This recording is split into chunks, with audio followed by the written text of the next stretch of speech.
A lot of people think that NASA gets a lot of money, which they do compared to, regular people like us, $70 million a day. That's a lot. But I feel like they get too much of the attention. Energy, electricity, they're making so much money off us. It's absolutely insane.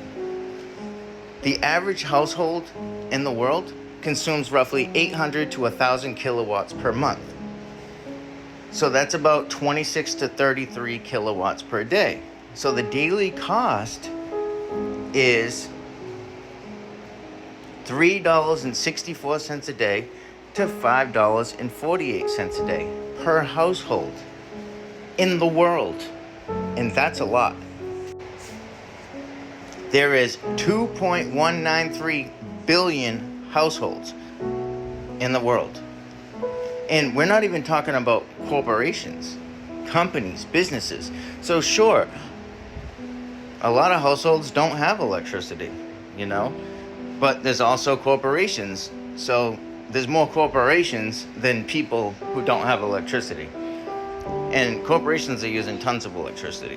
But we're really focused on what we're spending. So 2.193 billion households in the world times the amount of kilowatts per hour times the price of energy. That brings us to where combined every household is nearly $3 trillion going towards electricity, which should be free. So this is a major reason that we're taught that we live on a spinning ball.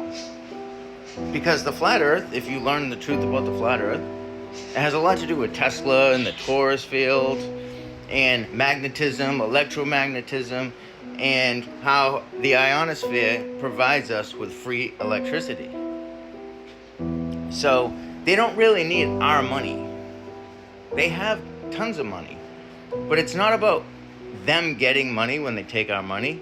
They just don't want us to have money. Because the more money we have, the more power we can have, the more influence we can have. And they don't want people who aren't part of their club to have influence and power.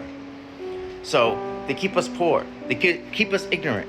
They keep us learning misinformation. So the things that we're learning aren't even true. And the things that they have us divided, our attention divided by, is things that aren't really that important. So they're constantly feeding us things that mean nothing. What shoes is he wearing? What outfit is he wearing? How many points did this team score? How many points did this player score? Who cares? Because at the end of the day, what is that going to matter when it's all over, all said and done with? I'm a firm believer that we're here for a purpose. And the way I think about it is everything that we learn here in this Earth School, we're going to bring with us to the next dimension, to the next realm, to the next level. And if you don't know anything, you're not going to know what to do. If you spend your whole life paying attention to things that really aren't that fruitful in terms of knowledge, then you're really going to be useless. Because it's not going to matter what the score of the Patriots game was. It's not going to matter who won the NBA championship or who hit a home run. It's not going to matter what type of clothing brand somebody wore, what type of sneakers somebody wore, how many albums somebody sold, how many movie roles an actor had. None of that matters. It doesn't even really matter that, this person is playing that person. You know what I mean? And it technically doesn't really even matter that the earth is flat or the earth is round. But the reason they want to hide it from you, in my opinion, is because of the knowledge that, you have basically a ceiling of how much knowledge you can attain in your understanding of the world. But when it comes to understanding the flat earth, when you get deep into it and you understand how it works in the electromagnetism, the magnetism, just the way it all operates and how it connects to you and how you're a torus field, just like the earth's a torus field. And the anagram for earth is heart, and the we live on the plane of inertia. Inertia, literally, the plane of Eartha is the plane of inertia. You know, you just have to use syncretism and you have to figure things out. And you're not going to really figure out the most important things that you need to figure out if you can't get around the fact that we're provided a narrative to believe to keep our minds locked into this fantasy world of outer space and space travel and going to Mars. No, I mean, at the end of the day, if that's what you think is real and you think you're walking around the outside of a spinning ball, there's only so far that you can go. You know, sure, you could be smart.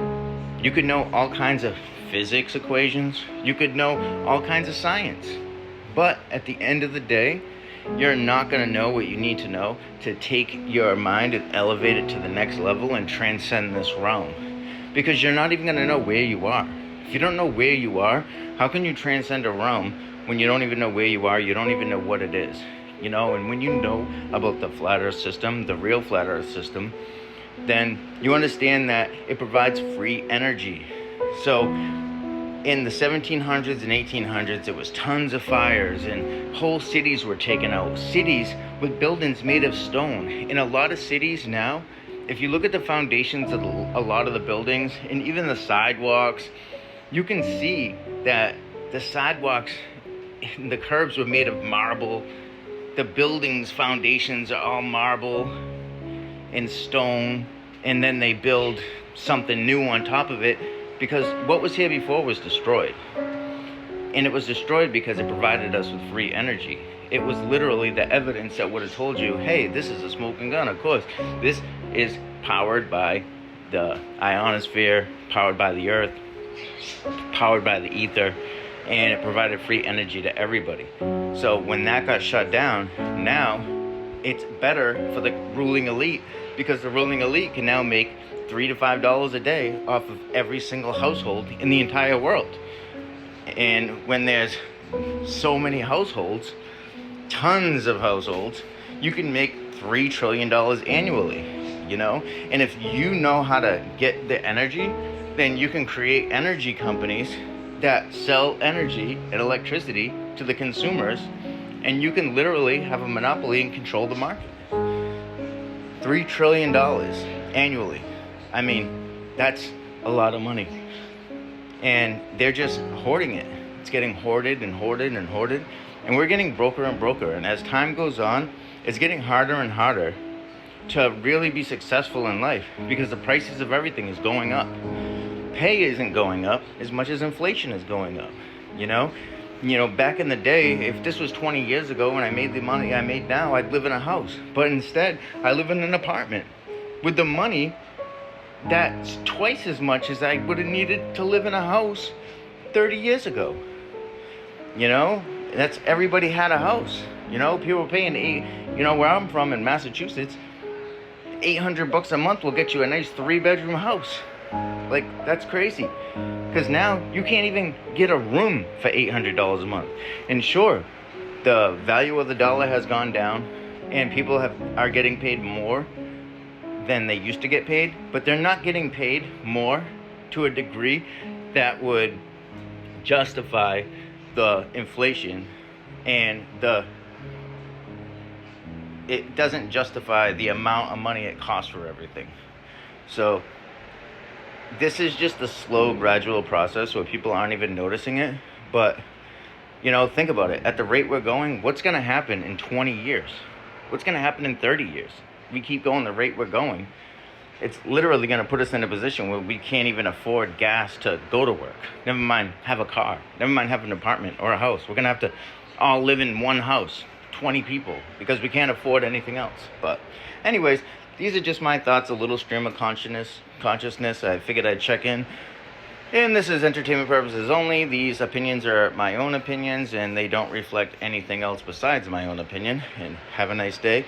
Like, share, comment, and follow for more.